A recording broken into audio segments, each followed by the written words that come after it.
ಕೊನೆ ಕೊಟ್ಟಿದ್ದೀರ, ಪರವಾಗಿಲ್ಲ. ನನ್ನ ಕತೆ ಏನು ದಿನಕ್ಕೊಬ್ರು ಕತೆ ಹೇಳ್ತಾರೆ, ಯಾವ ಕತೆ ಆ ಕತೆ ಈ ಕತೆ ಎಲ್ಲ ಮಿಕ್ಸ್ ಆಗಿ ಬೆಳಿಗ್ಗೆ ಎದ್ದಾಗ ಯಾವುದು ಯಾರು ಮಾಡ್ತಾ ಇದ್ದಾರೆ ಅನ್ನೋದು ಗೊತ್ತಿರಲ್ಲ. ಅದರಿಂದ ಅದು ತಲೆ ಕೆಡಿಸ್ಕೊಳ್ಳೋ, ಕ್ಯಾಮ್ರಾ ಮುಂದೆ ಬಂದಾಗ ಆ ಸೀನ್ ಎಕ್ಸ್ಪ್ಲೇನ್ ಮಾಡ್ತಾರೆ. ಏನು ಸರ್, ನಾನು ಏನೋ ಲೆಕ್ಚರರ್ ಕ್ಯಾರೆಕ್ಟರ್ ಅಂತ ಹೇಳಿದ್ದಾರೆ. ಸರಿ, ಒಬ್ಬಯವರು 3ನೇ ಸಿನಿಮಾದಲ್ಲಿ ನಾನು ಆ್ಯಕ್ಟ್ ಮಾಡ್ತಾ ಇರೋದು.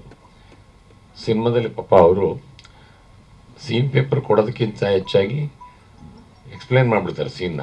ಅದನ್ನೇನಾದ್ರೂ ಡೆವಲಪ್ ಮಾಡೋಕ್ಕಾಗುತ್ತಂತ ನೋಡಿ ಸರ್ ಅಂತ.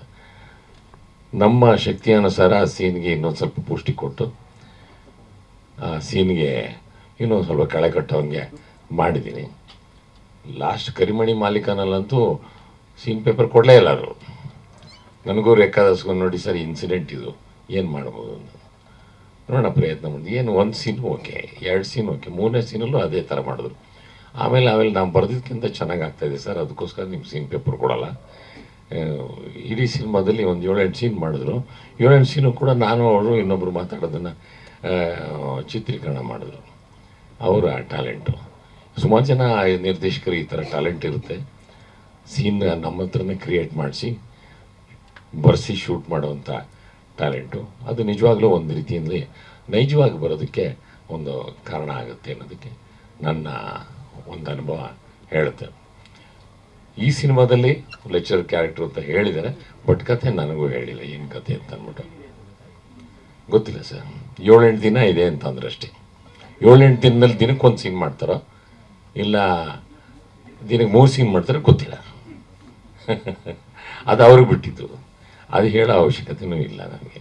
ಏನು ನಮ್ಮ ಕರ್ತವ್ಯ ಏನು, director is a captain of the ship.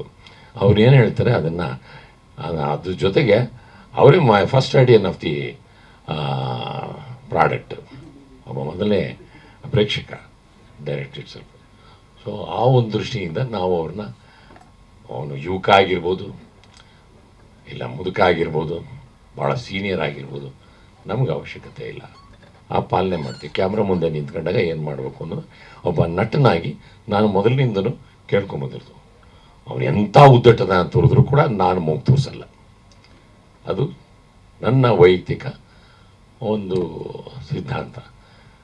ಒಂದು ಸಿನಿಮಾಗೆ ಪಾಪ ನಾನು ನೋಡ್ದಂಗೆ 1 ವರ್ಷದಿಂದ ಅವ್ರು 4 ಸಿನಿಮಾ ಮಾಡಿದ್ದಾರೆ ಅಂತಂದರೆ ಎಲ್ಲ ಸಿಕ್ಕಂಥವ್ರೆಲ್ಲ ಚಿಕ್ಕ ಪ್ರೊಡ್ಯೂಸರ್ಸ್, ಚಿಕ್ಕ ನಿರ್ಮಾಪಕರು. ಅವ್ರ ಕನಸು ಏನೇ ಇರ್ಬೋದು, ಆ ಕನಸು ತಕ್ಕಂತೆ ದುಡ್ಡು ಹಾಕುವಂಥವ್ರು ಪ್ರೊಡ್ಯೂಸರ್ ಸಿಕ್ಕದೇ ಇರ್ಬೋದು. ಆದರೆ ಸಣ್ಣ ಪ್ರಮಾಣದಂಥ ಒಂದು ಮೊತ್ತದಲ್ಲಿ ಒಂದೊಂದು ಒಳ್ಳೆಯ ಕನಸನ್ನು ಕಾಣುವಂಥ ಒಬ್ಬ ನಿರ್ದೇಶಕ ಹುಟ್ಕೋತಾ ಇದ್ದಾನೆ ಅಂತ. ಇವತ್ತಿನ ನಮ್ಮ ಚಿತ್ರರಂಗದಲ್ಲಿ ಸಾಕಷ್ಟು ಚಿತ್ರಗಳು, 300 ಸಿನಿಮಾಗಳು ರಿಲೀಸ್ ಆದರೆ ಎಲ್ಲೋ 1-2 ಸಿನಿಮಾ ದುಡ್ಡು ಮಾಡ್ಬೋದು, ಎಲ್ಲೋ 2 ಸಿನಿಮಾ 1 ತಿಂಗಳು ದಾಟ್ಬೋದು. ಈಗ 2 ಸಿನಿಮಾ ಓಡ್ತಾ ಇದೆ. ಗಣೇಶ್ದೊಂದು, ದುನಿಯಾ ಬಿಜಿದೊಂದು. ಏನೋ ಒಂದು ಸ್ವಲ್ಪ ಆಸೆ ಗಣ್ಣಿನಿಂದ ದುಡ್ಡು ಹಾಕುವಂಥ ನಿರ್ಮಾಪಕರು ಕೂಡ ಮನಸ್ಸು ಮಾಡ್ತಾ ಇದ್ದಾರೆ ಹೊಸ ಹೊಸ ಸಿನಿಮಾ ಮಾಡಬೇಕು ಅದು. ಈ ಕೈಲಾದಷ್ಟು ನಾವು 10 ಕೋಟಿ 20 ಕೋಟಿ 50 ಕೋಟಿ 100 ಕೋಟಿಗೆ ಮಾಡದೇ ಇದ್ದರೂ ಕೂಡ 1 ಕೋಟಿಗೆ ಸಿನಿಮಾ ಮಾಡೋದಿಲ್ಲ, ತೃಪ್ತಿ ಆಗ್ತಾರೆ.